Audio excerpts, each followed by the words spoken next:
Le journal de 6h, donc, présenté par Fanny Marceau. Bonjour Fanny. Bonjour Lionel, bonjour à tous. L'Amérique est prête pour la présidente Kamala Harris. Déclaration il y a quelques minutes de Barack Obama sur la scène de la Convention démocrate à Chicago. L'ex-président ovationné, tout comme son épouse Michelle avant lui. L'espoir est de retour, a estimé l'ancienne première dame devant les 50 000 militants survoltés.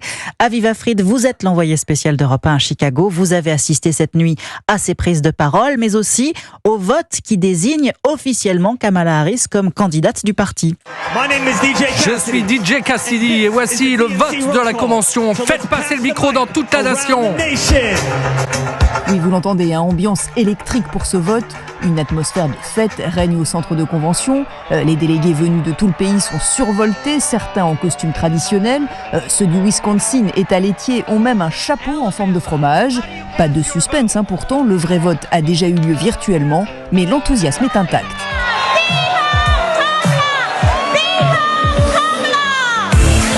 Le cérémonial sert à légitimer Kamala Harris, faisant taire ceux qui criaient au coup d'État après l'abandon de Joe Biden.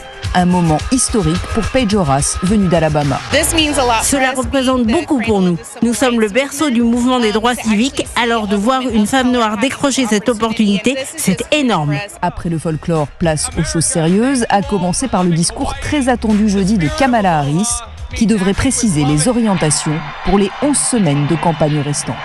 Aviva Fried à Chicago pour Europe 1. En France, maintenant, cette question qui inquiète bon nombre de parlementaires. La France aura-t-elle un budget d'ici la fin de l'année ? Le projet doit être soumis au vote de l'Assemblée le 1er octobre, mais la France n'a toujours pas de gouvernement. Alors hier, Gabriel Attal a malgré tout transmis les lettres de cadrage financier au ministère pour, dit-il, permettre au prochain gouvernement de faire ses propres choix.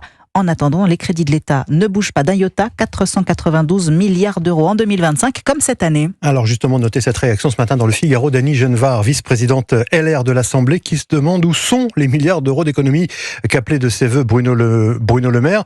Et de son côté, Lucie Castet, la candidate du nouveau Front populaire pour Matignon, s'indigne, elle, dans Libération, qu'un Premier ministre démissionnaire travaille déjà sur le budget. Et alors, que dit l'Élysée, Alexis de La Fontaine ? Eh bien, il est plutôt rassurant, estimant qu'il y a plusieurs façons de faire adopter un budget. Oui, tout d'abord, si un nouveau gouvernement est nommé d'ici là, alors il pourra adopter un budget grâce à l'article 49.3, avec l'espoir que les oppositions ne votent pas une motion de censure pour ne pas ajouter du chaos au chaos, et ainsi permettre à l'État de prélever les impôts et de payer les fonctionnaires.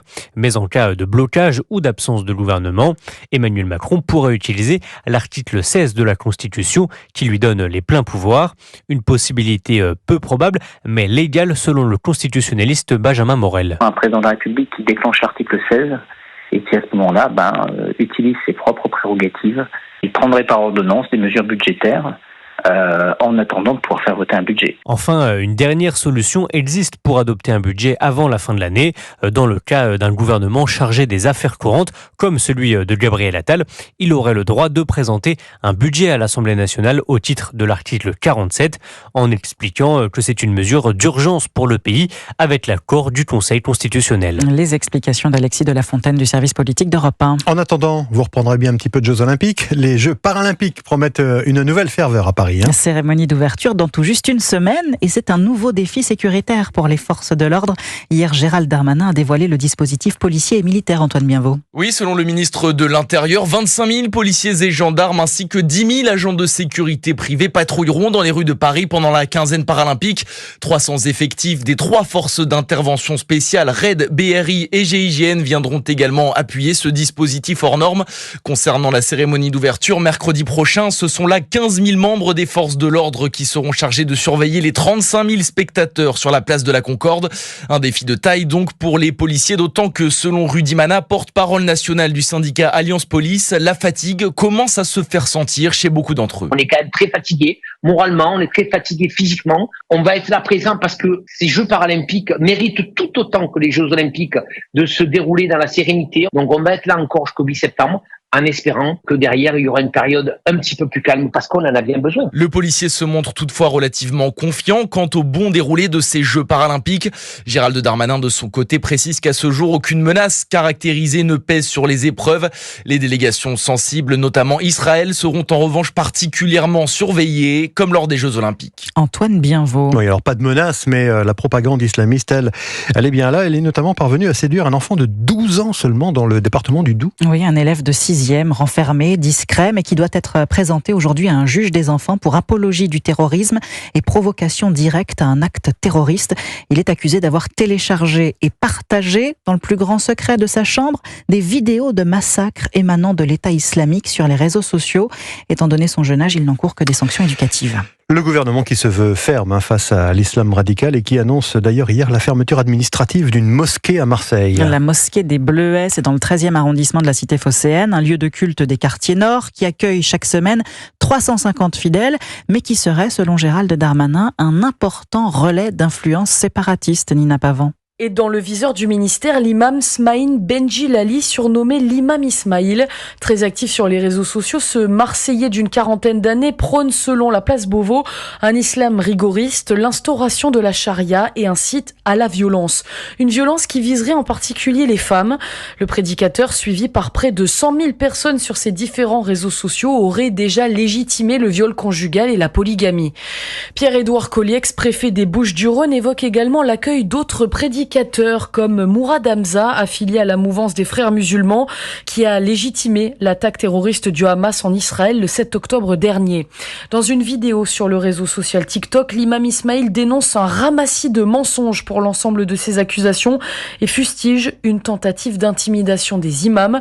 Il n'est à ce stade pas inquiété à titre personnel. Nina Pavant, correspondante d'Europe 1 à Marseille. Au Royaume-Uni, de nouvelles mesures pour lutter contre l'immigration illégale. Oui, le nouveau gouvernement promet ce matin d'attaquer les gangs de passeurs, je cite, et d'augmenter le nombre d'expulsions alors que nombre de migrants ont profité de l'été pour traverser la Manche. Lundi, ils étaient 200, près de 500 samedi dernier et 700 le 11 août dernier, un record. Europe 1, il est 6h09.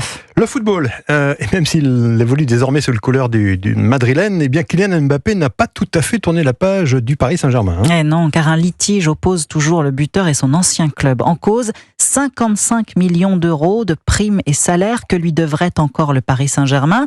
Selon nos confrères du Monde, le joueur vient de saisir la Ligue de football professionnel et l'UEFA pour qu'elles arbitrent ce bras de fer. Saisine qui pourrait avoir de graves conséquences pour le club parisien, Brio Bechet. Oui, Kylian Mbappé accuse son ancien club de ne pas avoir versé ses 3 derniers mois de salaire et plusieurs primes, 55 millions d'euros au total. Et si les accusations sont fondées, le club de la capitale risque gros. D'abord au niveau national, la Ligue de football professionnel pourrait prononcer une interdiction de recrutement. À l'échelle européenne ensuite, l'UEFA pourrait décider de ne plus délivrer de licence. Conséquence, impossible de participer aux compétitions européennes comme la Ligue des Champions. Une situation encore improbable à ce stade pour Vincent Chaudel, économiste du sport. Le sujet contractuel entre le joueur et le club, c'est en général des sujets de droit du travail et qui vont se régler de la sorte. Après, il peut y avoir des sanctions autres. Je pense qu'on est encore assez loin de cette situation-là. Alors côté parisien, on campe sur ses positions. La direction évoque un accord avec Mbappé, renoncer à cet argent en échange d'un transfert sans indemnité cet été, 1 an avant la fin de son contrat.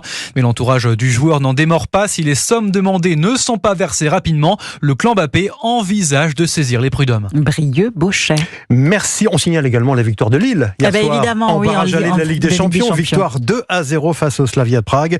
Les Lillois qui ont pris une bonne option quand même pour la qualification, mais il y aura un match retour mercredi prochain. Ce n'est pas pour vous déplaire. Voilà. Merci Fanny Marceau. Merci à vous. À tout à l'heure.